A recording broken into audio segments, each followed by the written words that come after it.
Hello there guys, I am Wardy and I'm here today to bring you another build order guide. This time we're going to be looking at some ZvT and we're going to be looking at an aggressive Roach Ravager opening. Now just before we get started, I would like to point out that if you would like a full written out build order and other hints and tips for this guide, you can head on over to the website page, which is currently linked in the top right of the screen, or afterwards down below in the description.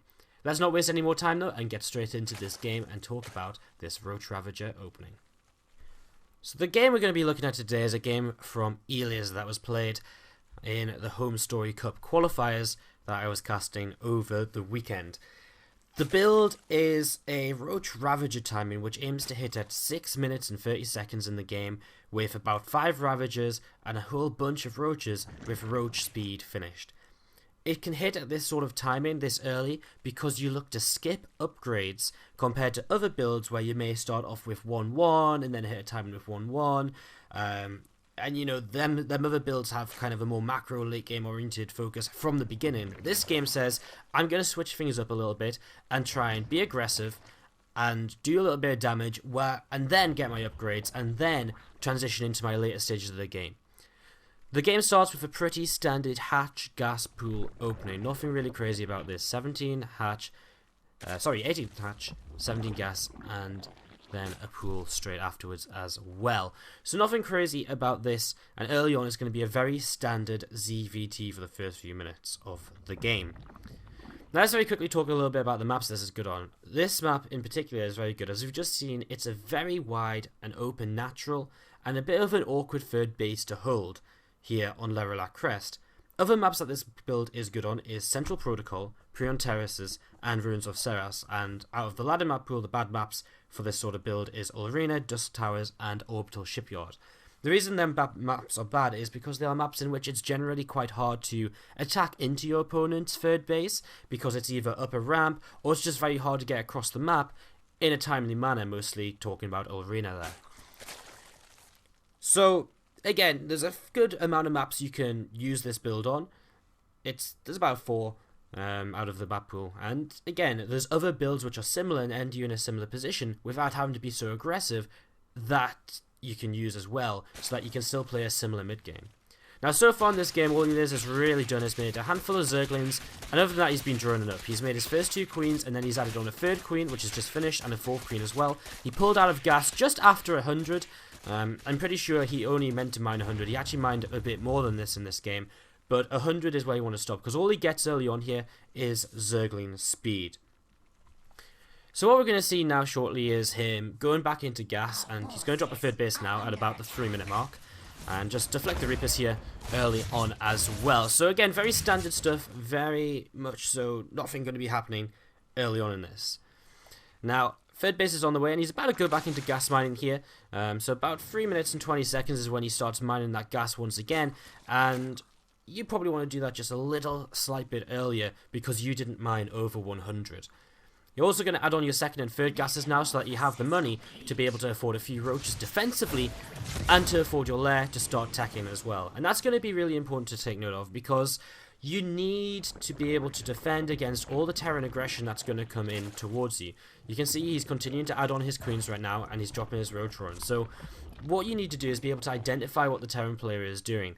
You need to be safe against all kinds of whatever the Terran player can throw against you early on. So this means, if you feel like you can't scout reliably, probably add a couple of safety spore crawlers against Banshees, etc.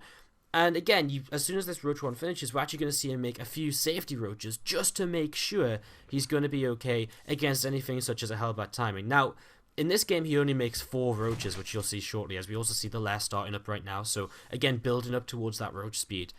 We're only going to see 4 Roaches out of Elazer in this game, and that's because he uses his Zerglings, and he actually gets into the natural of his opponent, which we see right now, and he sees there's a lot of Marines. And that many Marines is not possible if you're going for an early Liberator play, an early Banshee play. You just don't have the resources to expand, make that many Marines, and to make, tech off of a factory and tech off of a starport. So he only makes 4 Roaches here.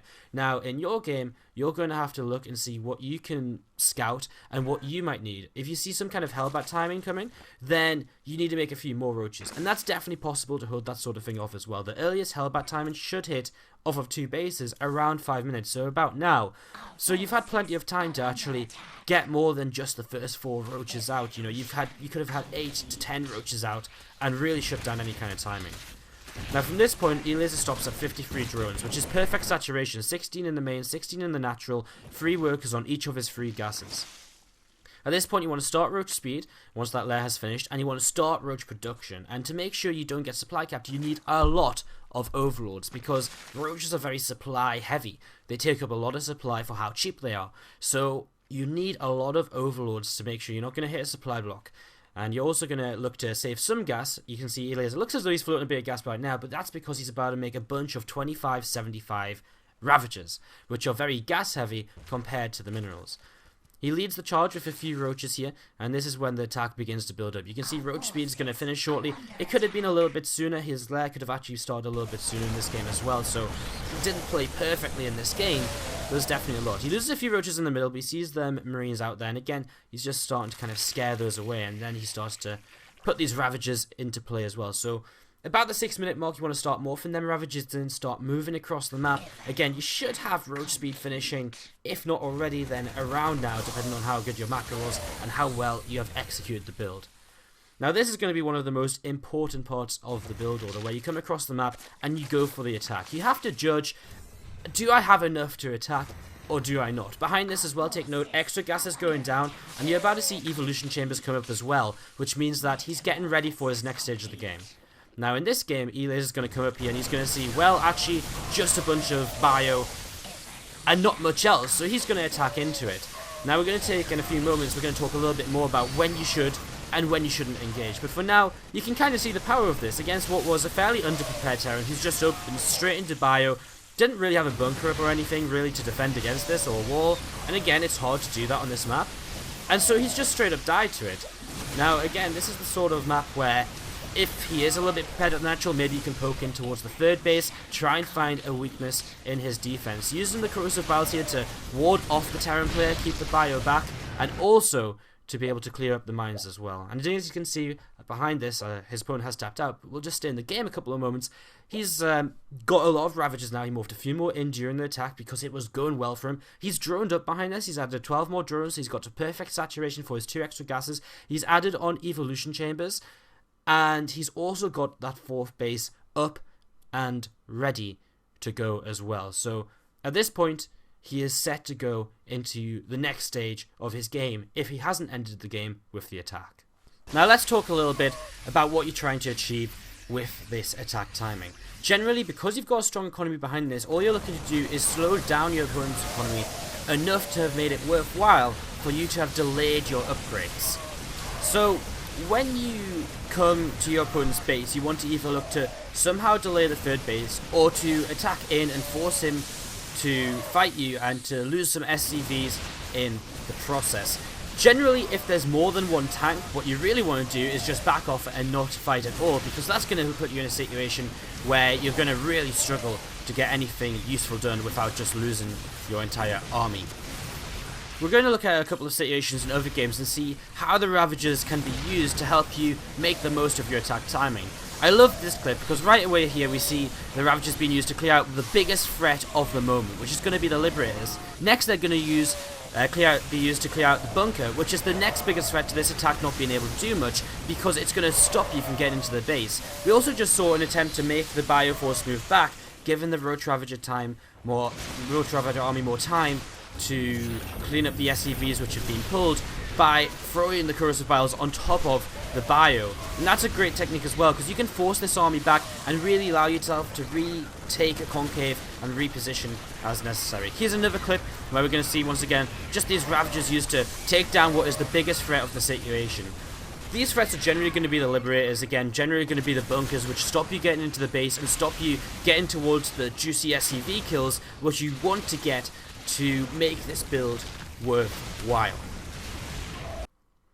So again, the real success of this build is going to come from you making the right decisions when it comes to that timing attack. When it comes to you deciding to hit the right things with the corrosive bile. Remember, the big threats are whatever is going to take down your Ravagers quickly or slow you down from doing damage. So Liberators are going to be a big one to knock down. Widow Mines are going to be fairly high target if you can kill them before they go off, fairly low priority if they've already gone off, because they're not going to be useful for another 40 seconds. Bunkers are going to be pretty high priority as well. If you can chew through a bunker very quickly, generally your Roach Ravager is going to be able to close the distance between whatever's behind that wall, such as tanks or the bio forces. And also, using the corrosive bile to be able to force the bio back gives you a couple of extra seconds where you're not under fire and you're able to reset your concave, or just to make a little bit of ground further into the base and a little bit closer to those SCV kills. Again, it's not all about just pushing in and killing your opponent. If you have a chance just to lay a third base on maps such as Prion Terraces, then that's a great option too. Force that lift off, keep him in his natural a little while longer than he'd like to be, while you have that economy building back at home.